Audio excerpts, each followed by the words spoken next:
To Basement Quality Banter episode 53. Tonight we have a special guest, Rhys from Evil Mega Corporation. Thanks, Rhys. Do you have a beverage? I do. Just pouring it now.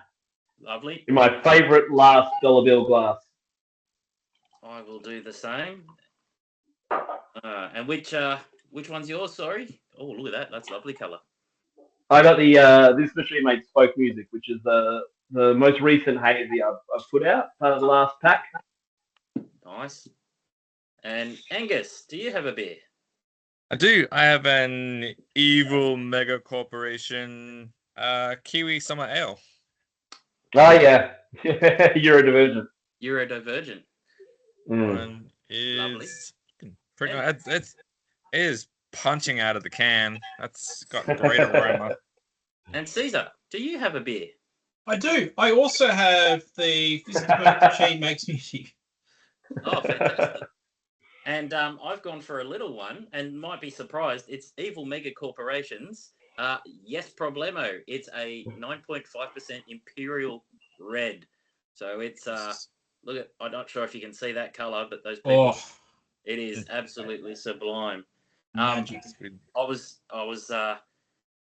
We'll mention it a little bit later about the labels, but while I was waiting for everyone to join on, I didn't realise they've got a QR code that goes to a little bit more of the brewing. But if on the little side there, it's also got a Spotify playlist on each can as well, which is a bit cool too. Oh, that's awesome. Yeah.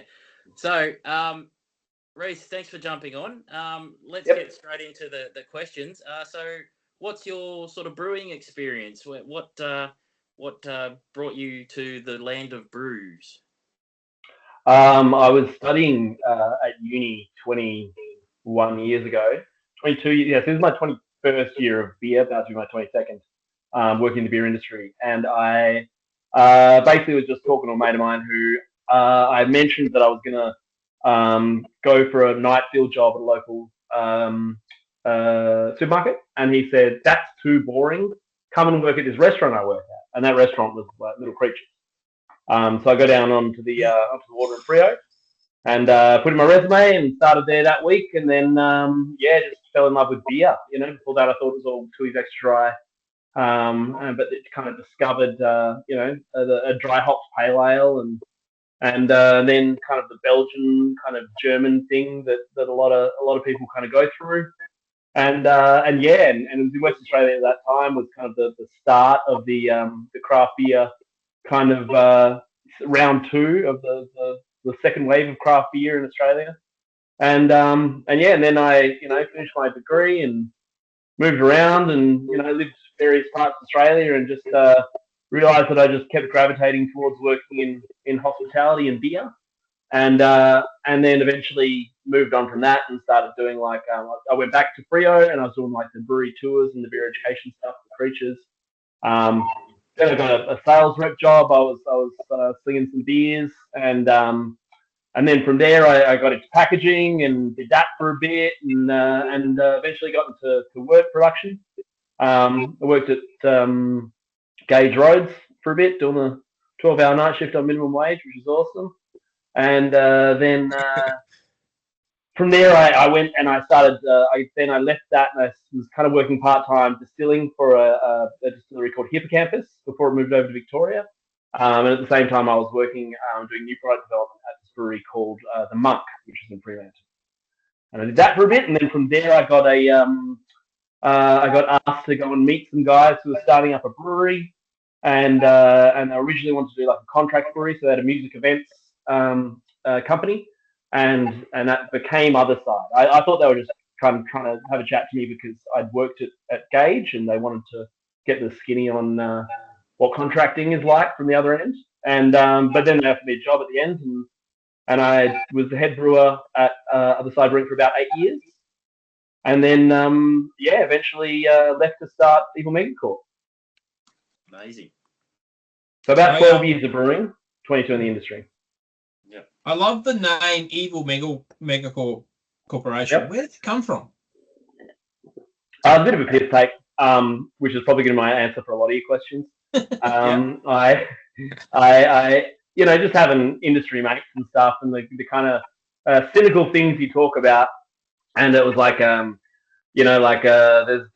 a lot of at that time, kind of 2000 maybe 2010, 2012, beer was starting to open up, and you'd start to have these big, well-heeled, corporate-owned breweries pretending to be these small, craft, or we called it boutique back then, these small kind of boutique operations.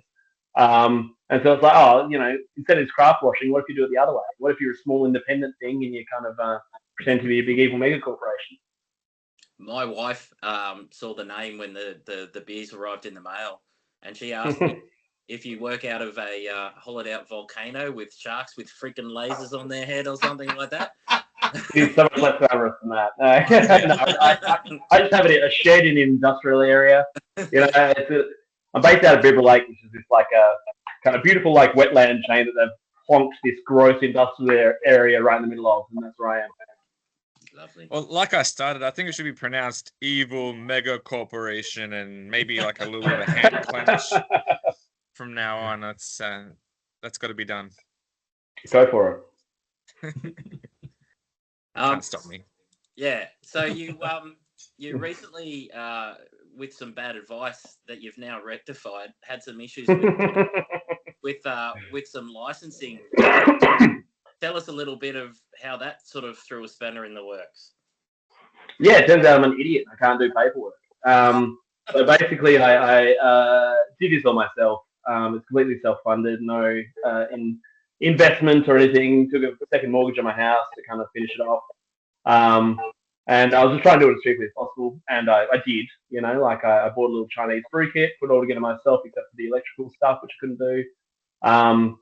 So I was basically just trying to see how much I could bootstrap myself, and somehow I got mixed up and got some dodgy advice that someone implied to me that my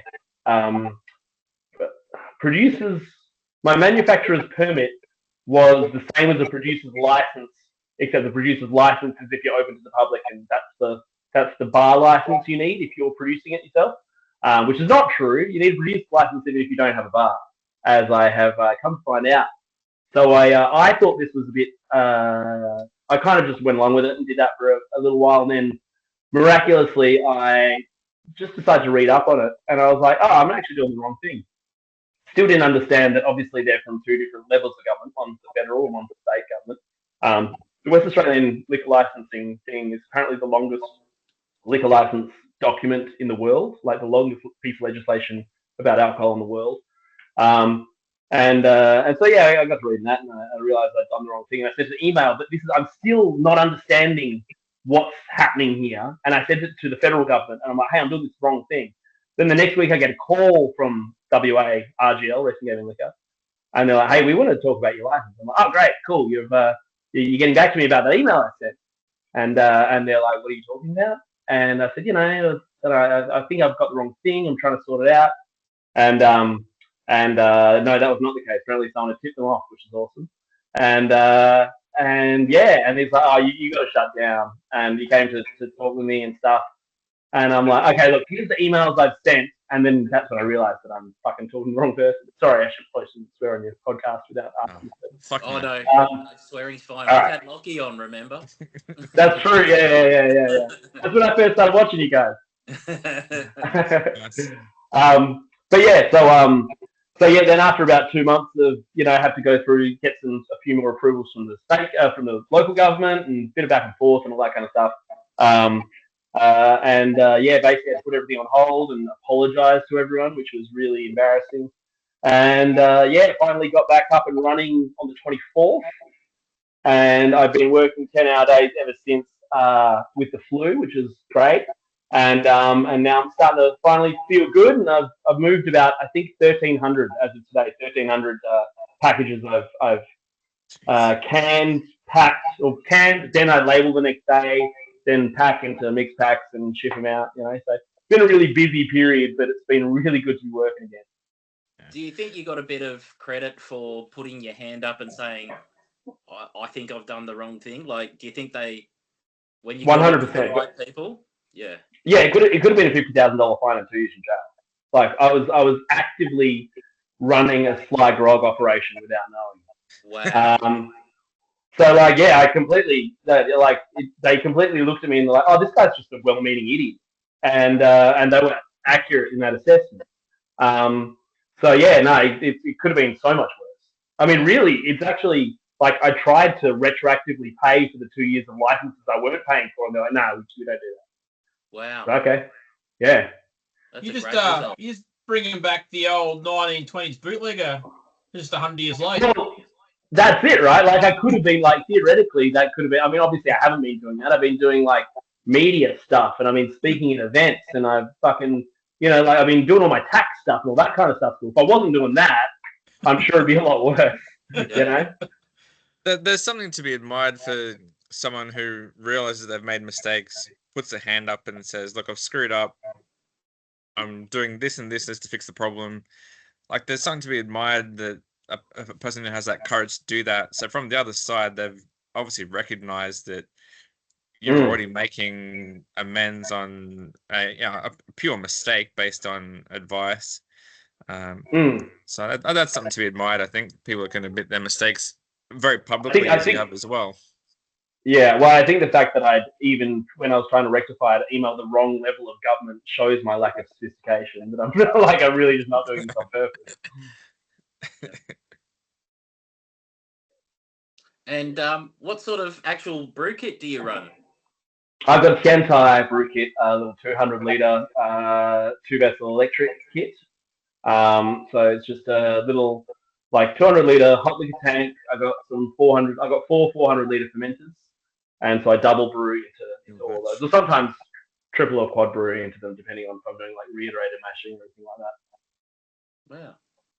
And you can and label and everything yourself. Yeah, I've got a canning line, little American canning AT1, which I really like.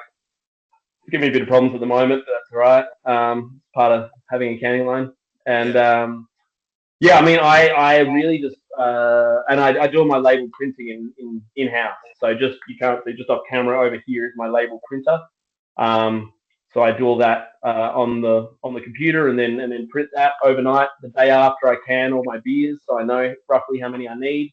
Then I go on the next day and I unpack them from the milk crates, run them through the labeler, like it's just a little manual hand crank labeler, and then chuck them in the milk crates again, chuck them in the cool room, and wait until I got 4 beers together, and then pack them all into boxes, put them back in the cool room, and ship them out.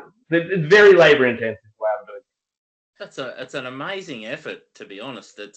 I know some of the steps involved there, like even calibrating your canning line and just getting it ready the day, and just crazy. That could be a full-time job for one person, just running a canning line. Well, I mean, I've got a bit of experience in that. Like I've been the kind of the final stage of problem solving for a canning line for about 8 years. So I kind of understand the theory behind it. I'm not a particularly mechanical person, but you got to learn. When you're the head brewer, you're the last line of defense, and you got to make it work. Got to keep schedule. So, what benefits and challenges do you have to the subscription system that you actually run? I mean, the benefits are we could, I know you don't have particularly long interviews on this podcast. We could go on, a triple episode just talking about how awesome it is. The downside is you can't get sick. Like if I break my leg, it's kind of all over. You kind of always got to be there, and you got to be doing everything. I'll probably answer my first email at 6 a.m, and I'll probably do my last kind of Instagram message at 10 o'clock at night. When I'm selling, when I've got beer on the website and stuff, customers always want to ask me questions, or they want to run a homebrew recipe by me and stuff like that. So the QR codes on the cans, they have the recipe breakdown. So a lot of professional and amateur brewers are subscribers, just so they can kind of have a look, taste the beer, and have a look at what the malt bill is or whatever the hop combination, as a way of kind of it's always good if you can learn from other people's kind of experience rather than just your own trial and error. Yeah, I was reading the recipe on the Friday beer, and Great Friday, yeah. Good Friday beer. And I was reading on that, and there were kind of like 3 main malts, and then like 4 or 5 specialties. And I'm like, man, I've never made a beer that complicated for a malt bill. Like I'm 2 malts, maybe 3 malts max. Yeah, no, and that's the way to do it, 100%. But I brewed that in like late December, early January, and there was no way I was going to use any of those dark malts for the next kind of few months. So I was like, fuck it, let's just do it, get them out. Yeah, I just throw it in, right? Is do you find that the margin that tap rooms provide that you're losing out on, or would that be just another headache that would be unsustainable? Well, so my main thing is I don't want to have to employ other people. Yeah. So it's kind of a non-starter, but because of the model, I don't sell to a bottle shop, and I definitely don't have a distributor. You know, I don't have other people taking margin at various chunks. I'm direct to consumer, and so I kind of make up for it. I mean, I've just built my volumes and my prices and stuff around that. You know, try and keep the prices down as much as possible because I don't want just rich people to be able to afford my beer. But yeah, you know, like it's kind of like I've got it to a point where it's like everyone pays exactly how much it costs to ship it to their house. You know, it's not like one flat rate where the near people are subsidizing the far people and stuff like that. It's like, you know, people pay what it costs, and yeah, like I don't really have a desire to have a venue because I want to have weekends. You know, Yeah. it's like it's about like when everything's going well, it's kind of a 5-day a week, 30-hour job. When everything's not going well, or when I'm starting up, it's more like kind of, you know, 60 hours, 7 days kind of thing. But yeah, no, I don't need a venue to make it work, which is great. Do you have a lot of East Coast subscribers, or is it mainly West Coast, or is it a bit of everything? It's mainly West Coast. Yeah, there's mainly Perth Metro, mostly, and so that's probably like about 60%. Is Perth Metro, and 40% would be made up of a little bit of WA regional, and then most major cities. I've got a few subscribers, and yeah, and all the capital cities, both the major cities, except for Tasmania. I don't really ship to Tasmania at the moment, but I theoretically can. I can go to anywhere that's serviced by Australia Post. Yep. Unless it's dry community. Yeah, it's fair. That's probably something that does come up a bit more often. You don't really think about. Is obviously particularly with the industry we're in, is providing to the correct people. I mean, yeah, sure, everyone does over 18, under 18 and stuff. You're avoiding all that, but yeah, the dry committees are an important thing to be available when you're sending them out. Well, there's a number in WA. The difficult part is that they're not necessarily like in the rural areas where there are the dry communities. There's really, really big postcodes, and so you can't just like go, okay, this postcode is non-go. Like just take that off the list. You kind of have to go through a little bit more manually. But you know, like it actually has never been a problem. I've never actually had someone try and order from the dry community, but I do have the list that I double check against. You know, whenever I see a new Zone 3 Australia Post one come up, just to make sure. Fantastic. So I kind of really getting some vibes from your model. It's very similar to Lockie's FAF model, where it's selling straight out of the tank to as much as you can subscription people. So you basically packaging beer and putting in the mail out to people. Lockie certainly says he'll never rebrew any of his beers. Is that the same with you as well, or you happy to rebrew? Oh, yeah. I mean, like it's just boring, you know. Like I've done enough. Like I've done that plenty. I've worked in big breweries before. I've done a lot of kind of Australian lager and session ale and all that kind of stuff. Where that's 80% of your volume. It's just not that fun. I mean, I also want to correct you there. My model is not like Lockie's. Lockie's model is a poor man's version of mine.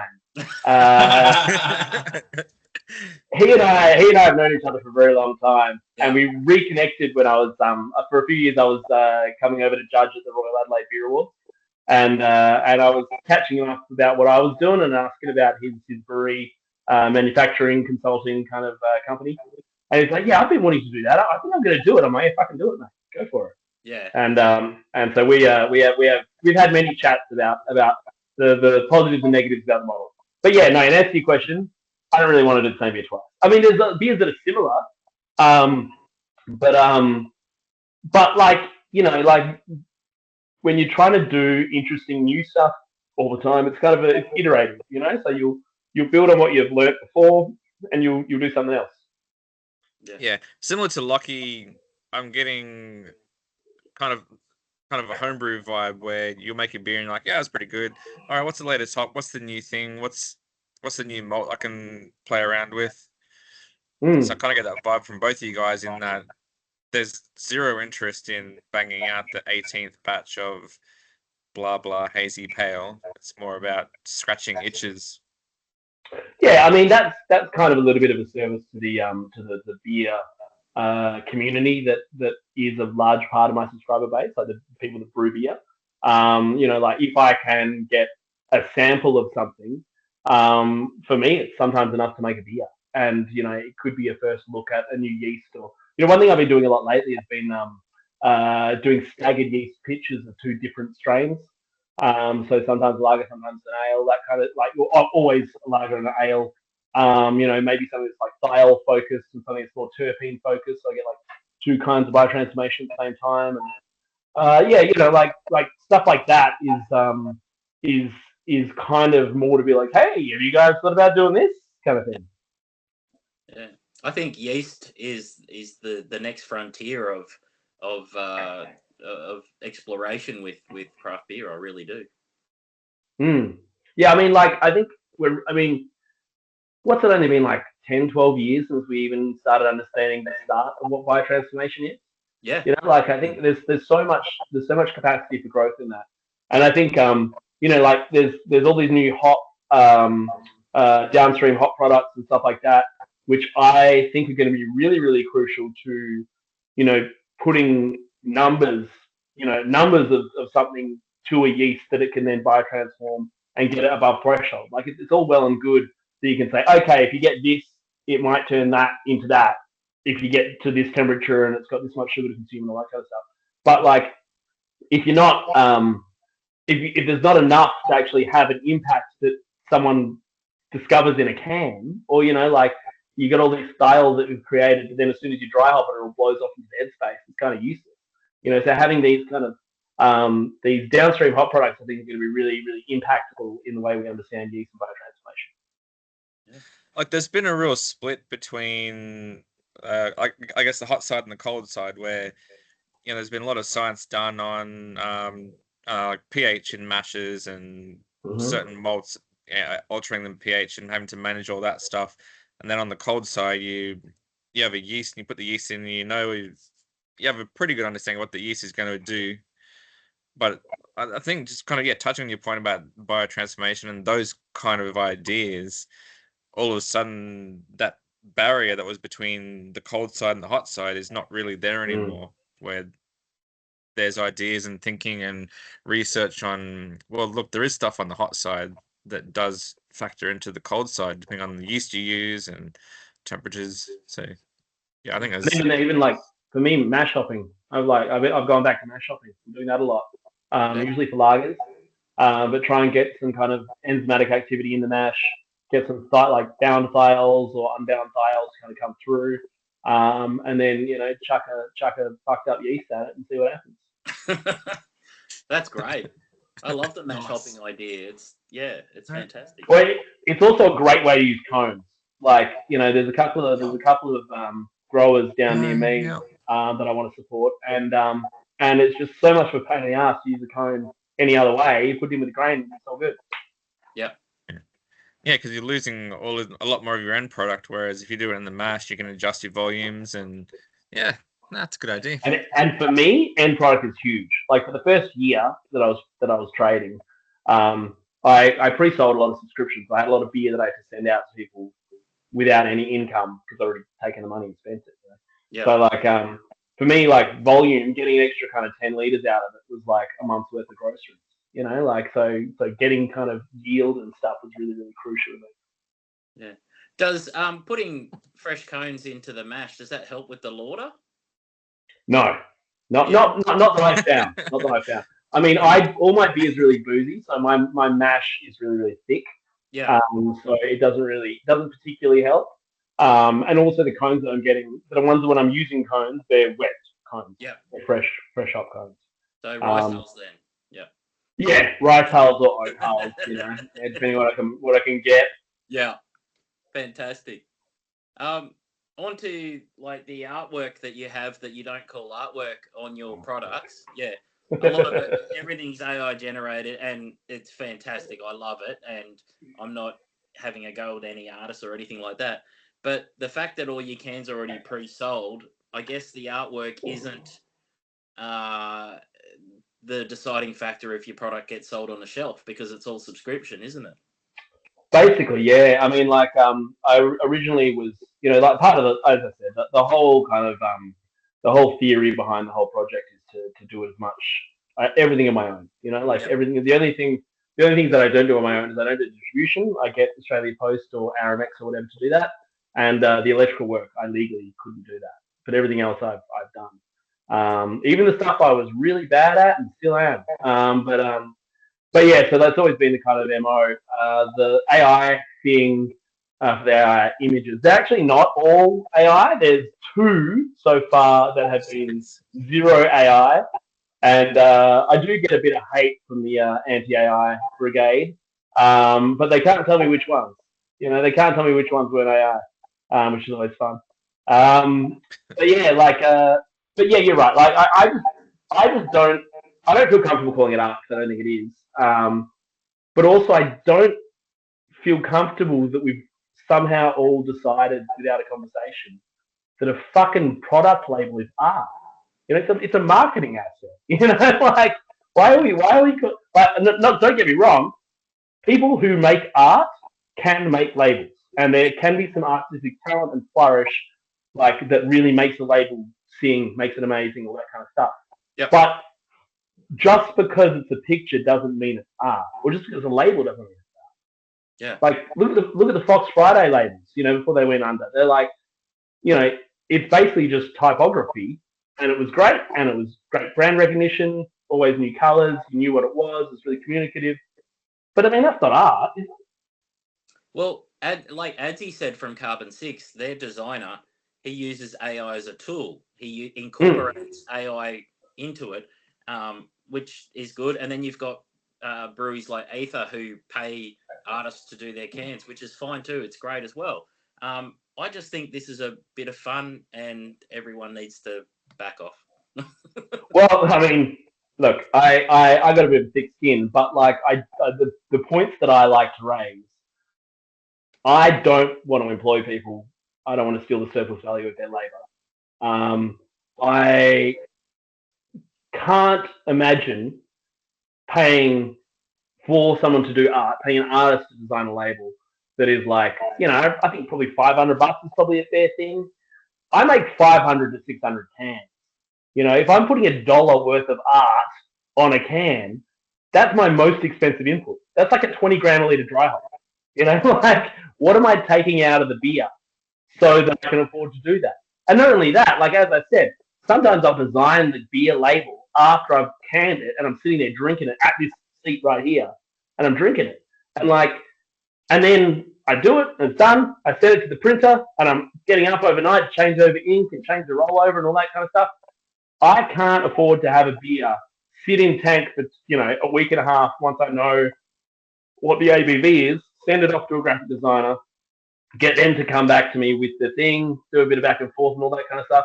Then send it off to a printer, all that kind of stuff. That blows out my timeline. I just couldn't be as prolific as I am, Like I'd much rather do a stupid picture of my dog and, like put it through, like. But another thing is like another thing that people criticize about is the kind of like the idea that these things are trained on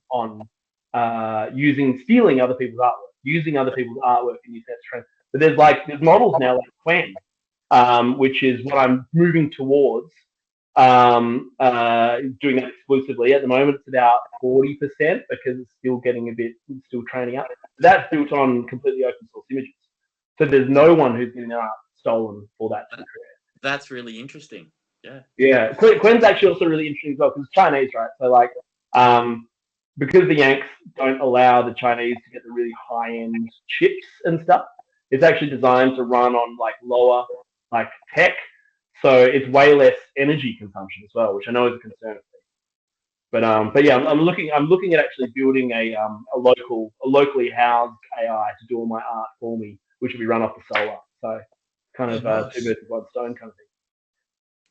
And that kind of reinforces my thought on AI generated can art, is that like how many very small breweries would not exist if they weren't able to use AI to generate their can art? You were just saying then, like if you were to pay an artist to produce a can art for you, that would be your biggest cost in a can of beer. So how many small breweries would not exist?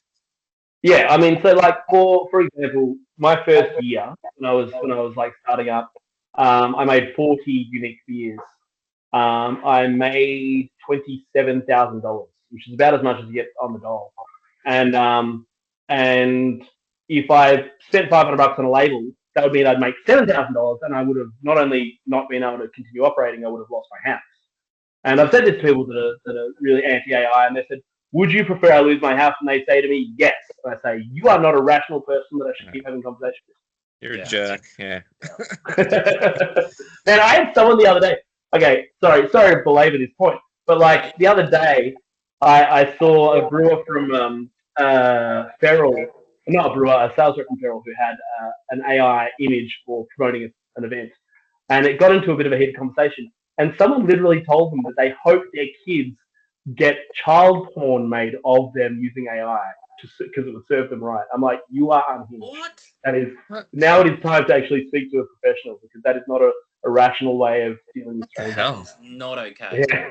But yeah, if I were to put my dog in a fucking Fantasia outfit, I'm just gonna do it, not feel bad about it. You mentioned solar for your labels there. Yeah. Is your brew kit like I know brewing is the most energy intensive industry, really. Have you got some sustainable steps in there? Mate, like not only is brewing very energy intensive, but brewing when you're brewing an all electric brewery is insanely. It like also what I was talking about is my house. My house is all solar, and I do the label printing out my house. But I'm in the process. I'm about to get a full solar kit. I'm not full solar setup in my warehouse. I've got like 181 square meters. So I've got a fair bit of like roof. Yeah. A friend of mine is works with solar, so I'm just changing beer now. This is a black IPA. Nice. And nice. One of my favorite styles. But yeah, so I'm going to switch over to. I'm gonna hopefully become fully energy self-reliant. So I won't be off grid, but I will be self-reliant, and then I'm exporting more than I'm pulling in. At the moment, I make about, I think it takes about 30,000 kilowatt hours. Can't remember which one per year is what I consume. So it's basically like fucking like half a kilowatt per can of beer. Like it's insanely power intensive, and that's not even like. That's not before we're talking about manufacturing the can and bringing that to me. Hey, I got yelled at about that one too. So what's that one, Angus? This is the Anti-Imperial IPA. Again, that's really cool artwork too. God, yeah, that's Hugo Chavez, who was a socialist leader of Venezuela. So I decided to do that. The day I canned that beer was the day that Trump cooed Maduro. Yeah. And so I was like, oh, this would be funny. And then I did that. And then El Pueblo Unido is like the people united. And then I got a whole lot of people yelled at me, different kinds of people, for supporting Maduro. I'm like, that's fucking Hugo Chavez, man. Like, at least know your guy. Yeah. Wow, there's a bit of smoke in that black IPA. That's amazing. Smoke. Okay. Interesting. Got a bit of smoke. This is delicious. That's I'm glad that's held up. Look at the manufacturing date on that beer. I know. I know. That's I mean the West Coast. yeah. Angus, when Oh, was mine. when was that packed? Special packed 5th of July. No. Okay, that's not too bad. Yeah, That's it's still punchy. Yep. 5th of July. Yeah. Wow, that's more recently than I thought. I'm getting smashed around the face with melon, and yeah, it's nice. It's really nice. That's amazing. Rock Do melon. you think the almonds, state nice. government could probably help with some like solar rebates or something like that? I mean, they've always got some form of rebate or another, mostly for residentials though. Well, 5th of July. What are you talking about? No. The best before is 5th of July. It was packed on the 5th of January. Oh, isn't that what I said? I meant to say January. Yeah. 5th of Yeah. January. Sorry, I just had to pull up the file there. Yeah. Sorry. Yeah, like the WA state government could do a lot of things they're not doing.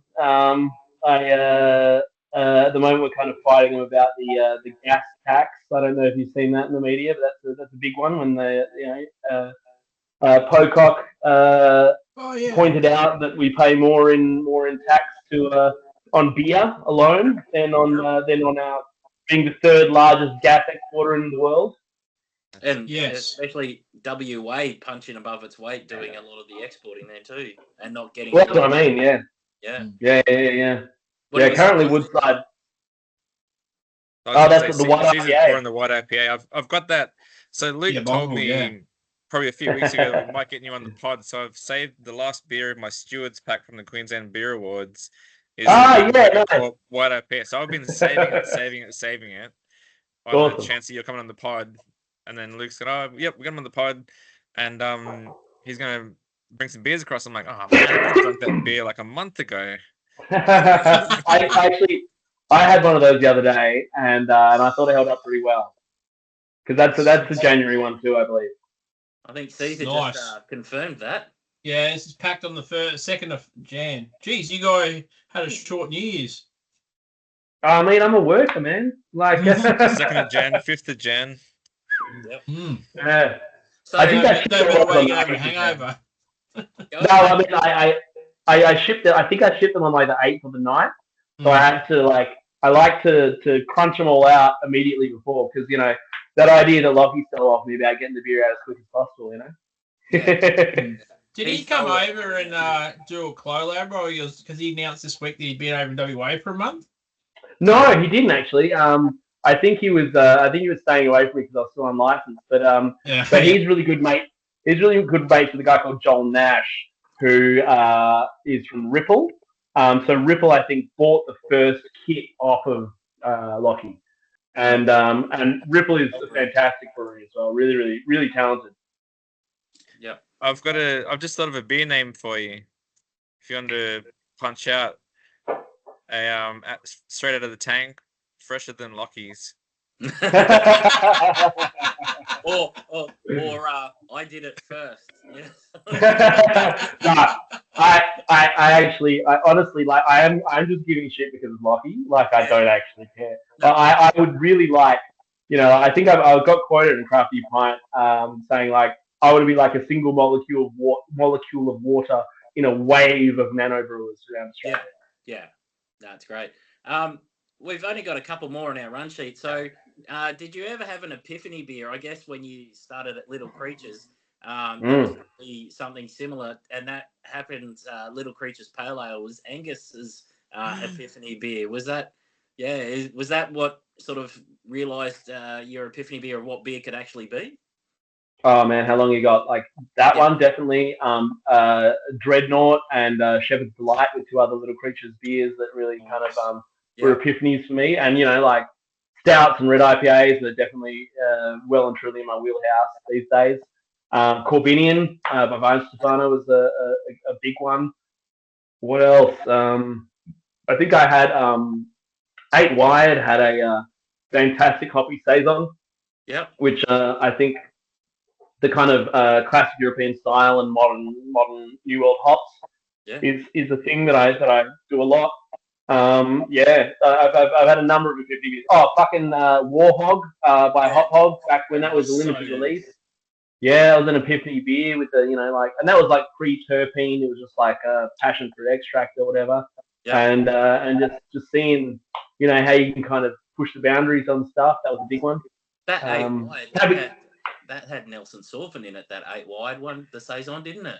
I believe it did. Yes. Yeah, it was amazing. Yeah, I was gonna suggest you'd had a bunch of the feral specialties being on the same side. So yeah. Well, I worked at Brewcorp briefly as well. Doing sales rep. I was a sales rep for Nail for a little bit when Nail and Feral shared a space, and I got to completely beer geek out. That was before I was a pro brewer, and just like I was. There you go, Clout Stout. That's my favorite. Clout Stout, nails, the Clout Stout. Yeah. I mean, I'm gonna feel a bit guilty saying this, but I think the Russian Imperial Stout Boris by Feral is better than the Nail Clout Stout. Nice. But that's no longer. It's no longer around, that one. Well, my epiphany was again from WA, back when Matilda Bay was still independent. Yeah. And I had Redback and Bee's Knees. My first real introduction to what beer could actually be. And I'd never had a wheat beer before, and Redback was amazing. And then Bee's Knees came out, and I was like, holy crap, the flavors that you could get. That was sort of my introduction to my epiphany beers. It's like WA has just led the way. Luke, I'm sorry to insult your own house, but that's a terrible answer. Like the Redback tastes like a wet dog smell. Oh! It is the worst example of a wheat beer known to man. I get flashbacks of Redback every time I wash my dog. No, it was but I'm talking early. It was like. I mean, are you talking about the wheat or the crystal wheat? Ooh, it must have been crystal wheat. Okay, well that's a little bit better. Yeah. Because even Feral White was probably the most popular white that was around, and that was amazing as well. I didn't realise that there was so much. Yeah, like there's a lot of wheat. There's a lot of wheat in WA. Yeah. I think we do about 60% of the malting spec barley in Australia, and like a lot of the wheat. I think I posted that on a couple months ago on the Facebook group about that. A lot of the malt does come from WA. You remember seeing that? I don't think I saw it. You talking to me? Well, I saw Australian Bureau of Statistics put something out about it for some reason, talking about beer. I put the post up. I do vaguely remember that. So it's good. There was There was around Moree and Gundawindi. Yeah. There was a little bit down in Victoria, and then there was about 3 or 4 places around Perth, and that was sort of the major production sites. Yeah, a lot of the malt actually that's made, because there's 2 big maltsters in WA in Perth. Like a lot of that obviously comes from the wheat belt. We've got a whole region called the wheat belt, but most of that is Asia spec. So most of that goes to Asia, Southeast Asia, and China and stuff, Japan, and so it's made to be really high diastatic power, low color, high diastatic power to be able to convert rice. Because a lot of the macro lagers will have a component of rice, because rice is so cheap in Asia in particular. And so, yeah, it's just for pure mechanical reasons. Like, you can't get any spec malt out of the 2 maltsters in WA. There's some smaller ones coming out, like Mortlock and Malacup. They're doing kind of more boutique maltings, which is really cool. And yeah, so like there's some movement in the industry. So basically, there's the version of me for hops and the version of me for malt and stuff like that, which is really cool. So all your specialty malts have to come over from the east. Yeah. Oh, wow. 100%. Well, I know Barrett Burson. I've been at the maltings here in Brisbane. Amazing setup, but they only do pale malt here. All the specialty malts have to come up from Melbourne. So there you go. Yeah, like they makes amazing amount of pale malt, but yeah. What is that? Just different malting facilities or sourcing ingredients? Smaller batches. Like they've got a massive system. Smaller batches. Like roasting it to a certain level in a smaller batch because you're using less of it. Your crystals and your sours and everything like that. Yeah. Yeah, I mean, even in like Guinness or whatever, it's only like 10% dark malt. Or dark barley. Yeah. And I do know, like, I'm no farmer or anything along those lines, but You watch something like Clarkson's Farm, and he has his malt that he grows for his beer, Hawkstone, and theirs is very reliant on weather when it comes out of the paddock. So rain and weather can definitely affect that. So obviously, just got to have the right conditions as well. So, but I was going to say too. So you mentioned before that you 500 can runs. Where to now for EMC? Where will you grow, or you keep it nice and small and tight? I know the answer. I know the answer. No. So my ambitions are I got three major capex that I'm doing, right. One of them I'm doing now, which is the solar. Next thing I want to do is get an electric van, probably a Chinese electric van, because I want to make it so that like I want a car to be carbon negative, So like I think I actually can do it with the numbers. So like the company and everyone in my household is net negative on the carbon thing. And the other thing I want to do is get a little mezzanine, and that's it. That's my growth plan. Get a little mezzanine, and then I'll start making some whiskey. Got a little still, and do some of that.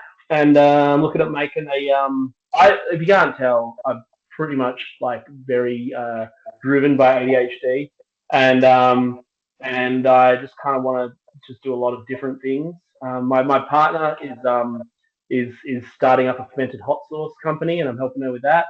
Yeah. And then so maybe some like Brettanomyces, lacto fermented kind of hot sauce, that kind of thing. Oh. And then nice. It's going to be a similar model to what I'm doing with Evil Mega Corp. Website, possibly subscription, buy everything online, that kind of thing. One-offs, never to be repeated. And barrel aged. Yeah. And then a friend of mine and I are talking about starting a podcast. No, don't do that. Yeah, shit. Nah, it'd be completely different to yours. We'll do some crossover. It'll be good. It'll be like professional and managed, and it won't be basement quality. Yeah. Proper run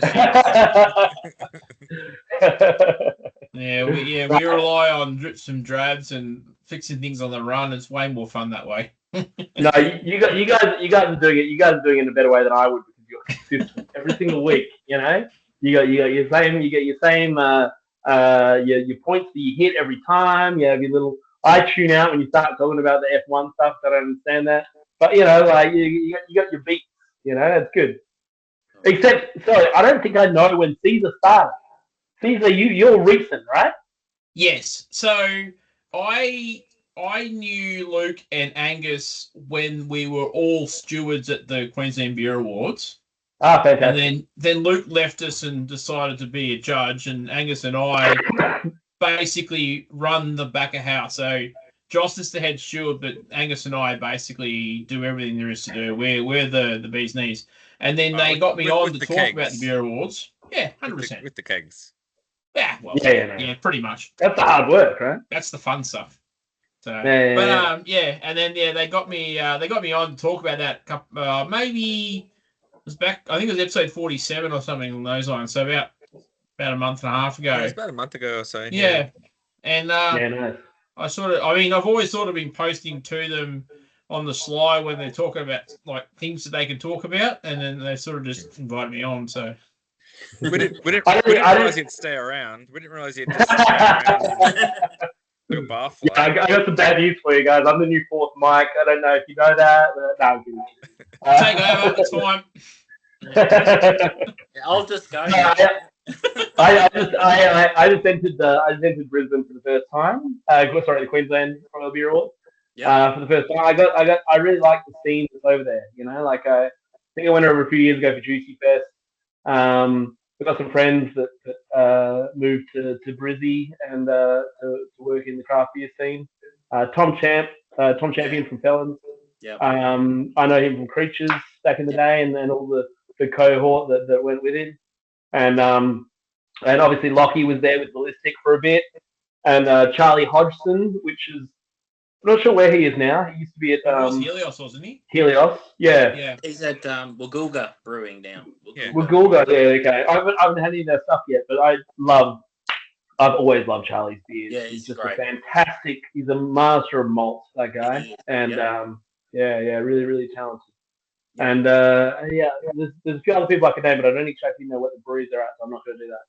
Yeah, no, beautiful. So, all right, well, if you wish to, you stay around. We've got time for Angus around Australia this week. Angus around Australia. So a bit of a change in format. So normally I was doing around the world, but I thought, given that we love supporting Australian breweries, I should actually do Angus around Australia and highlight a brewery and do the same sort of thing, have a bit of a spiel about the town that it's in. So this week I've travelled about it's about 34 kilometres south from where I grew up in Guyra in northern New South Wales. So Uralla is the country that we were kicking off with in the New England hinterlands. So it's about 1,000 meters above sea level, and Uralla and a lot of that surrounding area has a very strong Scottish and Celtic heritage. A lot of the early settlers were Scottish, Irish, and it's probably that connection is only strengthened with the very, very cold winters and the slightly less cold summers. So Uralla is a population of 2,728 people. It's kind of one of those small blink and you'll miss it towns on the New England Highway, which is the kind of the inland highway traveling along the Great Dividing Range on the east coast of Australia. If you've driven through it and never stopped, it's your loss. It's a really beautiful small country town, a lot of history, a lot of heritage. They've got a very, very strong kind of support of their history, and I think they've got 7 or 8 heritage listed sites around Uralla.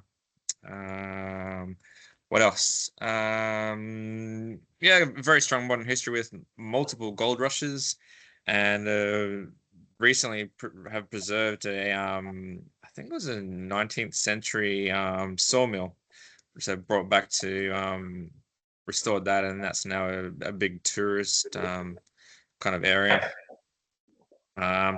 As with most towns in Australia, it's got an unfortunate history with the colonization. The region was occupied by the Narwan people, which I might be mispronouncing, and they've only been there for 30,000 years. So yeah, probably have a bit of a strong claim. Apparently, the name Uralla was adopted from their language, referring to a meeting place or campsite or camping area. Yeah, Uralla. Uralla. Oh. It's actually pronounced Uralla, but yeah, they don't say that. Aylwin from Armidale, and yeah, it's pronounced Uralla, but we'll move on from that. Uralla, okay. Nothing better than being corrected live stream. No, but not only that, he let you say it like 7 times. He let you say it 7 times before he helped you out there. All right, well, I'll get to it, but I'll have to tell my sister because she's now moved to Uralla, and so I have to tell her that Uralla is not the right pronunciation. Back on script. The 1830s, squatters moved north beyond. This is something interesting that I found. This is what I love doing in this segment. So, squatters moved into Uralla, and it was beyond the government limit of location. So they started settling the area. So this limit of location was 19 counties or 19 areas in the New South Wales area that the government had kind of sanctioned settlers to take up land. So these squatters quite often moved out of this limit of location and took property because the government wasn't stopping them, so no one was stopping them. And so they would take up residence outside this limit of location. And in 1846 was the year that the government allowed settlers or squatters outside this area to take 14-year leases. They started kind of sanctioning these squatters and the land they'd taken outside of the government area. So I thought that was kind of interesting. I like reading It's this weird almost stuff. it's almost like an Australian version of Manifest Destiny, right? Just like Yeah. continual like expansion, and then smart move on the government's part and start, like making people pay rent on stuff they don't own. I should start doing that. Anyone want to buy my neighbour's house? It'd be awesome. Isn't that the British Empire 101? Yeah. And they've exported that to other countries which I won't name.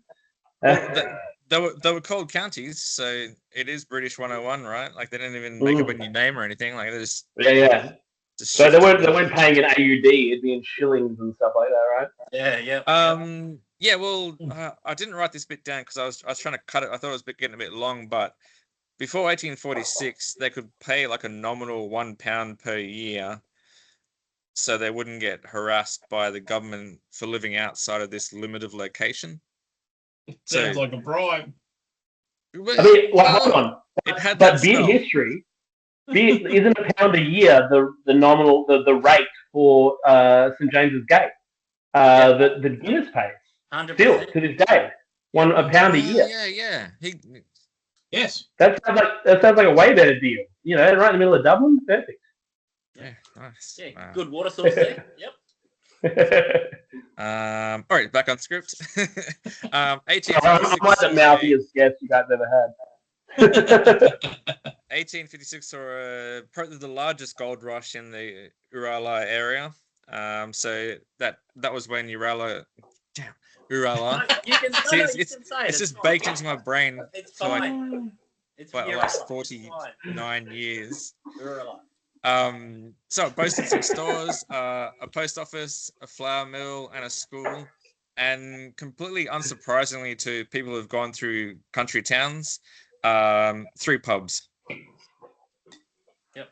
Top pub, bottom pub still is. So Railway that's still hotel. there. Yeah. So one of Urala's more famous residents is Frederick Ward, or has he self-titled himself Captain Thunderbolt? I knew it. So I knew it. Thunderbolt was probably the region's most famous bushranger or highwayman, and perhaps ranked equal second in popularity with Ben Hall. Obviously, Ned Kelly taking out first place in the most popular list of Australian bushrangers. So Fred quite famously escaped from Cockatoo Island and had a reputation for being a gentleman bushranger. So quite polite while he was robbing people. So that's a nice thing, I guess. Thunderbolt's Rock is just south of Urala, where he was captured, but he was hiding out behind this big granite boulder for years. Yeah, well, Thunderbolt's Rock is where that was quite near the old highway. So that's where he robbed people from. But then there's Thunderbolt's Cave. Up in Black Mountain. I think that's where he hid out. So I took my kids there, I think it was like a year and a half ago. So we trekked through the bush to find this Thunderbolt's Cave. And like it's not even cared for. It's in the middle of, I don't know, it could be someone's backyard. I don't know. And we're just hiking through this area, and they're like, Dad, do you know where you're going? I'm like, yeah, I think so. Anyway, so Thunderbolt's Cave is where he hid out. We got there, and it was pretty rough. Like, I don't know if it was, we already had the improvements back then, but pretty rough. No mod comms. No, not at all. It wasn't even couldn't even see a bush oven or anything. Like, it was rough. So fantastic coincidence, though, right? Like, imagine stumbling across a spot that's named after you. That's perfect. You'd be like, yeah, weird. What'd you say your name's Thunderbolt? Mate, you should see a cave. Yeah, we got this place. Do you want to move in? Down the road back then. Check it out, mate. So in bushranger terms, he had a very long career of 7 years actively robbing people and being polite. I mean, he was the gentleman bushranger, so 7 years of being very polite. And eventually he was shot after the common theory is he had a bunch of beers at the Church Gully pub and eventually got caught after doing a bit of a runner by troopers and being shot. So that's Captain That's our Thunderbolt. history of Urala. Urala. On to more beer-related topics. So Urala boasts its own microbrewery, New England Brewery. It was opened in 2013. And it wasn't long after that my sister picked up a bunch of their beers to bring up to me in Brisbane when she was driving through the town, and she knew that I was kind of getting into beers and saw a brewery, so she bought me these beers.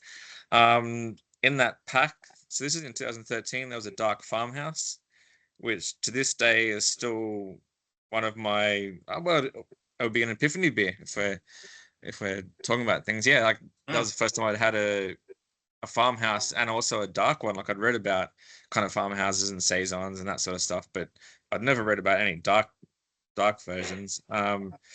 Sadly, they've never rebrewed it.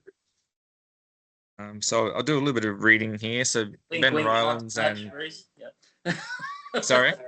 Wink, wink, nudge, nudge. Yeah, right. Like Yeah. I haven't done much saisons at all. I did one dark saison. Yeah. Anyway, sorry, continue. So I'll read a little bit of this. So Ben Rylands, and apologies up front, Marilla Sukiu, his partner, were traveling through Marilla's home country in Germany and wondering why a local brewery in a small town in Australia couldn't build that same kind of community and the support of the local people. And Ben, having studied at the University of Armidale, thought that Urala was the perfect choice. So over the years, I've tried quite a few of their beers, and every one of them has been really enjoyable. I'll run through a few of the ones that I remember. So I mentioned the Dark Farmhouse, Hop Cannon, probably one of my first beers that I'd tried that had been run through a post beer tap hop container. So like a Randall setup, or Yep. And that was, I can't remember when that was, but that was memorable. They had a run of Belgian beers, which were like bloody great sending. We hired a cottage right near Uralla, and there was sunset and the birds were singing. There's a sunset going down, all the granite rocks. It was a beautiful memory that I have, and drinking their Belgian beers. Wooden Ram 2, which is a 7% barrel aged Bière de Garde, and that was probably about 12 years ago I had that. So that's a strange beer to be producing 12 years ago ish, 12, 13 years ago. Rum and barrel aged 9% stouts, a barrel aged 11% old ale, which was fantastic. And there's a real pattern emerging as to the beers that I like from them. Yeah. They do a lot of big ABV stuff, a lot of aged beers. My sister, who recently moved to Uralla, is holding some beers for us three. And I'm sure they'll be just as good as the ones I've already had. So Lord Malty, which is a 7.1% Imperial ESB, and Heavy Duty, a 7.2% West Coast IPA. Lovely. So Ben certainly knows how to brew big beers, which has certainly helped ward off the chilling New England winters. Lovely. Great story. I actually know the butcher across the road, or just down the road, Dale's Butchers, and he does pale ale sausages, and then they go up and do pulled pork nights and stuff like that at the brewery, because he's the butcher that we use when we go to Bathurst. He does us up packs and stuff of that as well. So Right, yeah, nice. really cool Uralla. Fantastic. I think I'll be pushing the friendship to get my sister to go buy some pale ale sausages, because she's vegan. So I think that's a step too far. Yeah, yep. She doesn't mind grabbing beers. Can I ask a question about the Bière de Garde? Yeah. What colour was it? Oh God. Was it like a lighter or a darker Bière de Garde?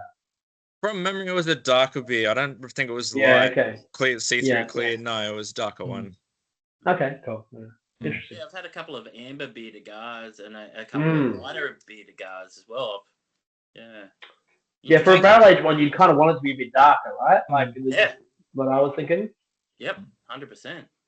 Angus, my family, my wife's family all is from down the not far from Bathurst, actually.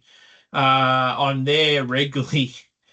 Remind me, and we'll see if I can get some of the sausages for you. Alrighty. So yes. we also do a guess a brewery in 10-ish questions. Angus, it's your turn to have the brewery, and myself, Rhys, and Caesar will take turns in guessing this brewery in 10 questions. So I'll go first. Is it an Australian brewery? Sure is. Rhys? Okay. I've never played this game, but I imagine it's kind of like Celebrity Heads. You want to do the big questions that cleave off a whole lot of options at once? Yeah, so the point is that I've got a brewery, and you guys have 10 questions to ask and try and drill down on... Angus, please, I'm a fan. I know the format. Sorry. I listen to your podcast. All right. They're not used to people listening to their podcast. Yeah, it still weirds me out. Well, I mean, I work by myself. I've got a lot of time on my hands, No, but okay. All right. So, I think Caesar asked a question a couple of weeks ago, last week, that was like, is it since 2000?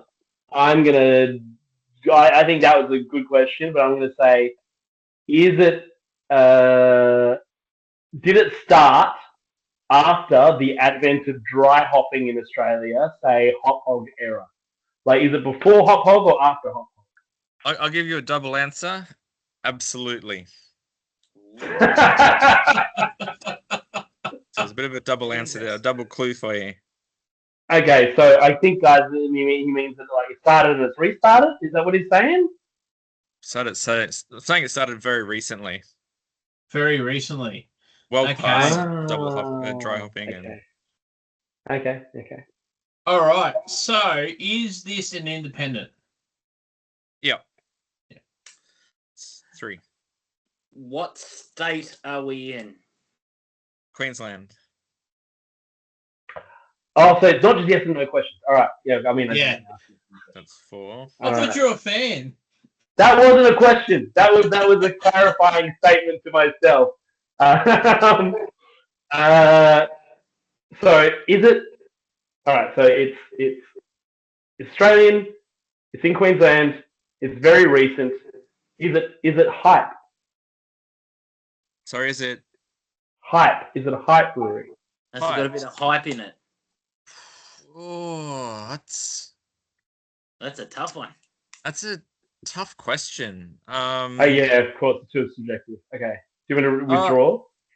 I will say they are, despite not really trying to be hyped. Yeah. Okay. Yeah, that sucks. That's... All right. I'll ask. I'll say they haven't tried to be hyped. Yeah, but they are hyped. But they have got some good publicity and exposure. Has this brewery appeared in the Gabs Hottest 100?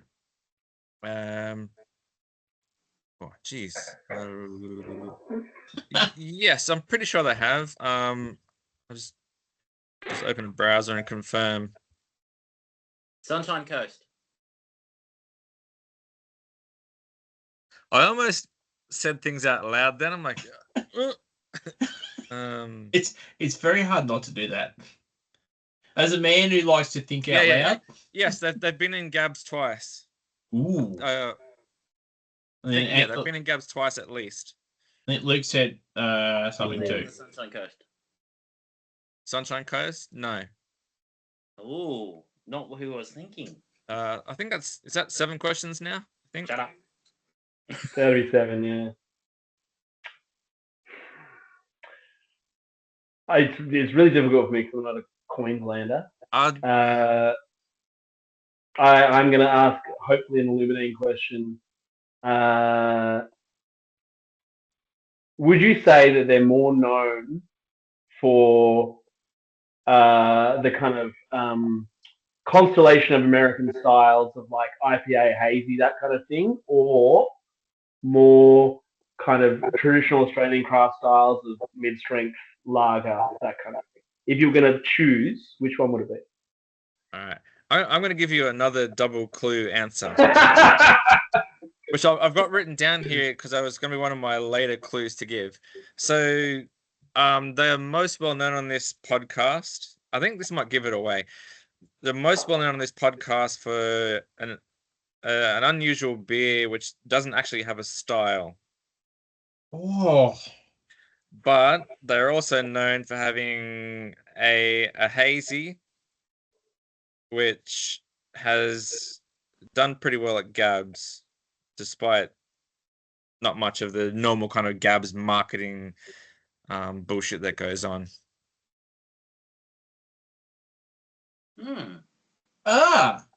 Okay. Caesar might know this one. Yeah, I was thinking, is it local to me? Is it South Brisbane, like southeast of Brisbane? Yes, It wouldn't be our friends at Hiker, would it? sure is. Yes. I've got that tab open. I'm like, I think it might be Hiker, and I was trying to figure out where they are. Make sure they weren't Sunshine Coast. You were talking about being little, weren't you? So the other clues that I have, I didn't add this second bit on. Most well known on this podcast for an unusual beer, which is not actually a style, pushes way above its weight in competitions. I think that second bit would have given it away. So that's their Wee Little. Wee Little. Yep. So I love their. That's my favorite beer of theirs. It's a cracker of a beer. I'm going there on the weekend because they've just canned a bunch of Wee Little. And they've been out for a while, so I'm going to get more Wee Little. More Wee Little. Dougal. And I'm also getting a Dougal. And I'm going to actually, I don't normally do it, but I'm going to like fully wax my moustache and like full style it out and yes, walk in and ask for a Dougal. Rhys little as we he say. usually comes in Friday afternoon. See if you can get him with get him to have a good mow. Good wax. Mm. More commonly known for the hazy pale, and I've just had a mental blank on what it is. East Horizon. Mm. Yep. I've done a couple of well-known collabs to us, but the beers are both very obscure. So there was the Babs. Oh, it was the sour, sweet and sour. Sweet and sour, wasn't it? And then the Boston the Brewer. Grzycki. Yeah. So yeah. that was an obscure clue that wouldn't have helped Rhys whatsoever. And they did the Adam as well. So Rocky Ridge actually took out champion beer a couple of years ago with the Grzycki in the Perth Royal Beer Awards. And I think I judged it. Fantastic beer. Yeah. Great. And I believe, fantastic. yeah, they really did actually push. I'm surprised you didn't know that they pushed hard for Gabs because they got 34 in 2024 in Gabs. Yeah. Yep, and then they only got 56 this year. So it's a dying thing. Yeah, don't move on. No, it's good. I've been a brewer for many years and I've never made it onto Gabs because I live in West Australia. I have. Oh, well done. My first entry into Gabs got 69. Yay. Oh, well done. The best number that isn't number one, right? It isn't a podium. I know. I'm just happy I got a non-alc on Gabs. So I'm happy with that. That's my crowning achievement. Yeah. Something done in the feedback. Yeah. I celebrate Gabs as being it's a chance to listen out for things you might not hear of. Yes, that's a lot of politics and a little bit against the spirit of how a lot of the brewers do it. But it is a good way to get out there with a few of them, even just make a day of it on the when you're not listening to the hottest 100. I think it's a good thing. Like I mean, obviously it's changed a little bit in recent years, but like there's way more than 100 good beers in Australia, right? So like so you know that every beer that makes it to the Gabs list is a good beer. I think, but it's not necessarily for brewers so much as it is for the marketing and distribution team and all that, and the sales team to kind of reflect on how well they've done at engaging with the mainstream audience. I think it's like, I mean, it's not my competition because I'm a brewer, but like for the other massive parts of running a brewery, it's for those people to be like, hey, look at this great job we've done, and that's fucking awesome. I really like the 100 to 200 list. Yeah, I think that means more to me. But Well, and the best new as well is good. Yeah. Like, I think the various beer awards, like Queensland and Melbourne and whatnot, I think those competitions are for the brewers. Yeah, exactly. So they've got a beer in there, and they look at the guidelines and the styles, and they judge it, and they go, right, this one's going to go really well in the international pale ale. I mean, you sell it as a saison or whatever, but it just fits that narrow set of guidelines that some pedantic jerk in Brisbane's going to judge it on, and that's for the brewers, right? Yeah. But then Gabs is more for the marketing side of the brewery to flex their muscles and do all the Instagram posts and all that. Which is guffins. a huge significant part of the industry. Like at the end of the day, it's not the beer making industry, it's the beer selling industry. And that, like, without those people, we couldn't survive. You know, like, I mean, you know, notwithstanding weird models like mine, but like in general, like, these people are the unsung heroes that keep us all in our jobs. And like you and I don't have to. You and I both make beer, right?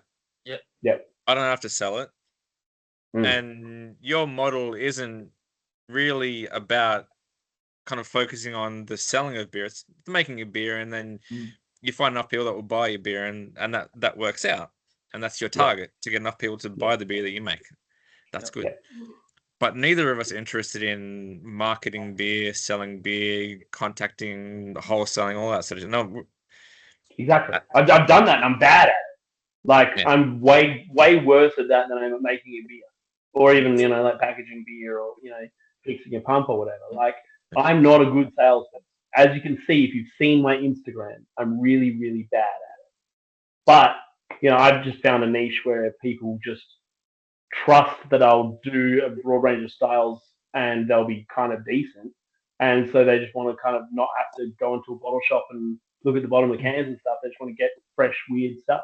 Yeah. Well, they're more than decent. They're fucking amazing. They're brilliant. I do have a very cheeky question, which I was kind of posted into the group with us three guys. I'm like, if I feel that it's been cheeky and whatnot, I'll ask this. So, given your small size, lack of ongoing major assets, no employees, low Facebook algorithm gaming, lack of dealing with real-time whingy customers at your bar, packaging only to pre-sales where possible, does that take pressure off actually performing proper business activities like real marketing efforts, professional websites, a functional subscription service, et cetera, et cetera? Yeah, absolutely. I have never been less stressed in my professional life. Like, I live a charmed life right now. It's fucking awesome. I don't get to have holidays. That's the downside. But, like, you know, like, I mean, you did ask the question, I only answered half of it, but, like, it's just, I have kind of got rid of most of the things I hated about the job. I don't have to do meetings. I don't have to make a beer because I think it will appeal to the lowest common denominator and not to sell out in a, you know, reasonable amount of time, because you don't want to be carrying the debt of all those ingredients and the taxes and all that kind of shit. You know, like, I feel like I've gamed the system, and yes, that does enable me to indulge my less professional aspects. And you know what? Like, the people that subscribe to me and you know, they like me for whatever reason, and they kind of like how fucking unprofessional I am. You know? We must so my next point is, and being serious now, like, you've got a real larrikin approach to EMC and how you marketing beers and selling beers, and I mentioned Lockie before at FAF. Like, it reminds me of him as well, where he's got that fucking horrendous MySpace. Oh my god, website. The colors! Oh my god! And I think he loves it because people just go, oh, fuck. Yeah, like, he's a troll. 90s trauma. Yeah. It's like if one of those, like, hypercolor shirts threw up on a website. And so for me, both of it kind of ties in really into, like, that kind of, like, you know, like the Australian larrikinism, not wanting to promote yourself, but you still have a very good product. delivering what people want.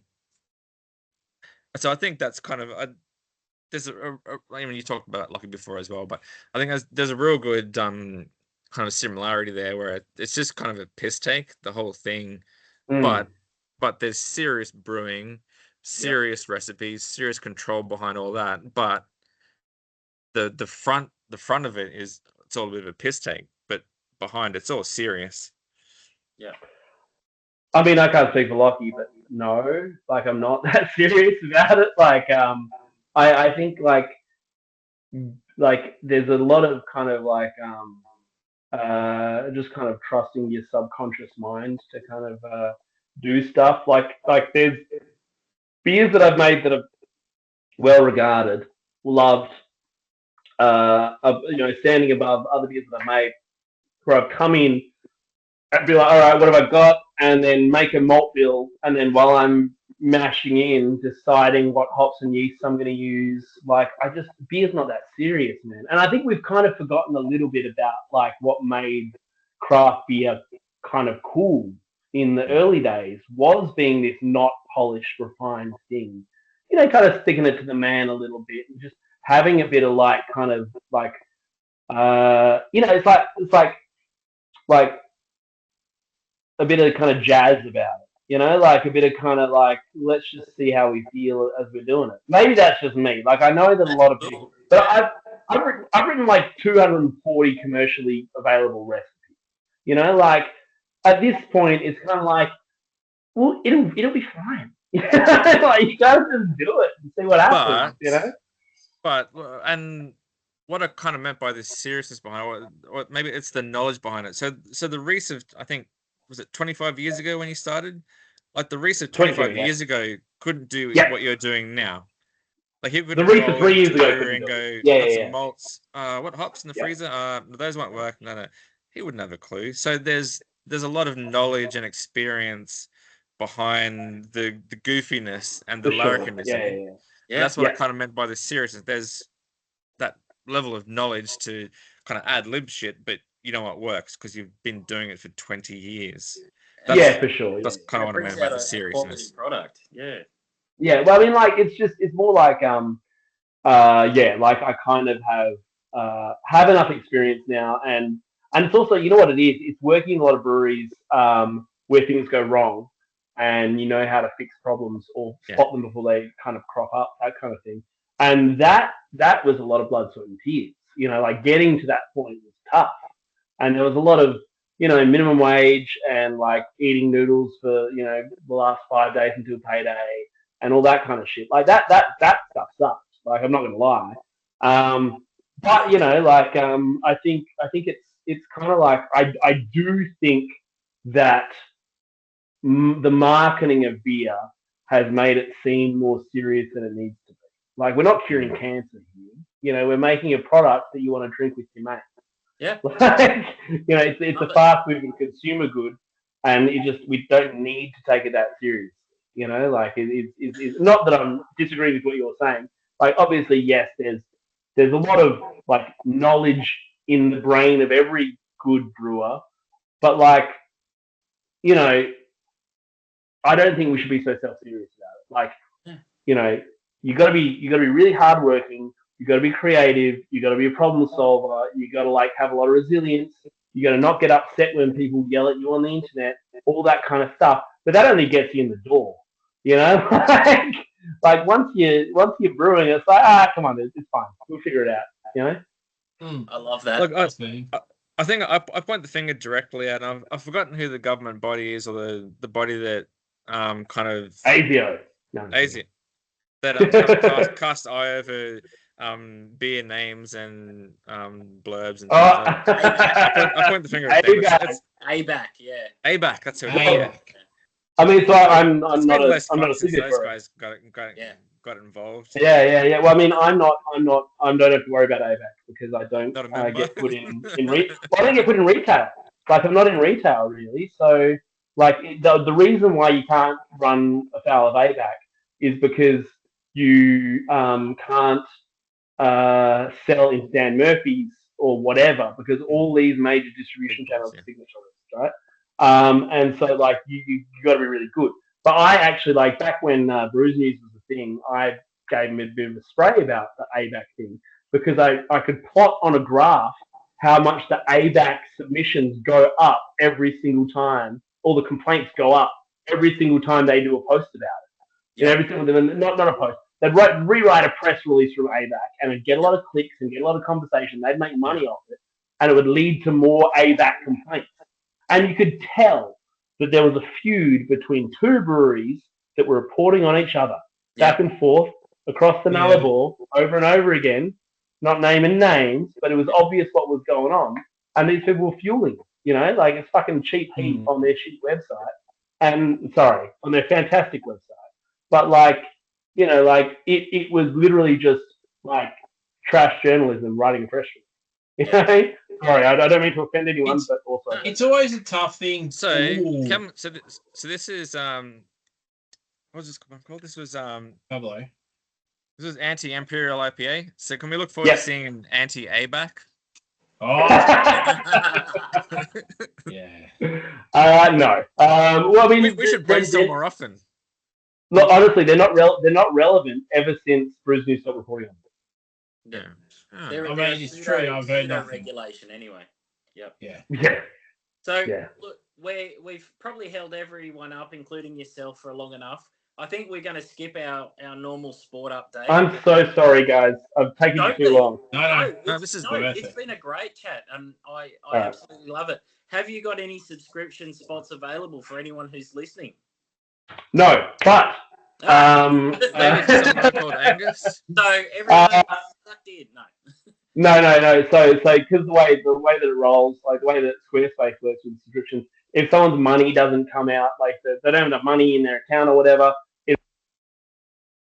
and so what I tend to do is I tend to like shut it down for 2 weeks after I ship stuff, and then open them back up again, just so I make sure that no one misses out. Basically, I'm a very customer first company, and like I just want to make sure that no one's gonna like miss out, because as soon as I put it online, stuff sells out. Like I put the leftovers online and then it's gone, and then someone's like, "Oh, I was supposed to get this one." I was like, "Fuck it, I don't need it." So no, but Friday week, so 8 days from today at midday, West Australian time, the number one most populous time zone in the world. GMT plus 8. Yeah, exactly. So no, 2 p.m. at the moment, because you guys aren't on data saving. Is that right? Yes. Yeah. Cool. So at 2 p.m. next Friday, they will go available. At the moment there's some beers that are and they can go straight away. They're leftovers from the last batch. But if you want to get ahead on the next batch, that's how you do it. There's some cool shit. Also on that day, that all the last batch will be coming online, and there's a really fucked up beer that I did where I made a whole bunch of coconut milk dulce de leche, and I did a coconut milk dulce de leche and chili, Pasilla chili, imperial stout, 11.5%. It's really weird. There is a sticky date Weizenbock, a dark Weizenbock. There is a wet hop, mash hopped land beer rye pilsner. And there is a nondescript IPA, which I'm not really putting in any category. So they're the 4 beers that are going to be available. Well, that's very fat, isn't it? Yeah. Maiden IPA. I don't know what it is. Something. Yeah, exactly. But yeah, no. So there's always cool shit, and it's always weird shit, and yeah, just one day we're gonna die. Drink some good beers. Don't take it too seriously. So everyone who's listening, watching, following us on YouTube, Spotify, Apple Podcasts, I strongly suggest, if you've loved anything that you've heard today, jump on to the Evil Mega Corporation, follow that, get some of those beers. Evil Mega Corp. Oh, 2 hands. That's even better. Freaking lasers. I think you're going to absolutely love what they do. Well, not they. Everything about Rhys. Yeah, Rhys does. He's the band. So look, we'll catch up with sport next week. But thank you so much for spending so much of your time with us tonight, Rhys, and thank you for sending over some beers for us to enjoy while we have a chat with you. Absolutely loved it. Love everything you do. It was great meeting you at the Perth Indies a couple of years ago, and all the best to you. And we are keen to follow your journey. Thank you. And one more thing, if I may. Yeah. I just got into rugby league, and I was going to ask you guys what my team should be because I've only watched State of Origin. I'll ask it in the Facebook group, all right? So people can tell me what team I should go for. Yeah. Obviously, Perth Bears aren't around yet, and I'll swap over soon. But I like rugby league now, and I got to find a team. So you guys got to help me out. Yeah. Well, if as long as it's not the Tigers, win, right? So. No, don't you start. And to anyone who answers that, the real answer is anyone but Manly. But we'll That's correct. All right. That's it. All the Sydney Roosters. Yeah. Thank you, Angus. Okay. Caesar. Thank you, Rhys. Absolute brilliant chat. Thanks, Thank you, everyone, Rhys. for listening. Thanks, mate. It was an absolute ball. Thank you. Cheers, guys. Bye. Enjoy.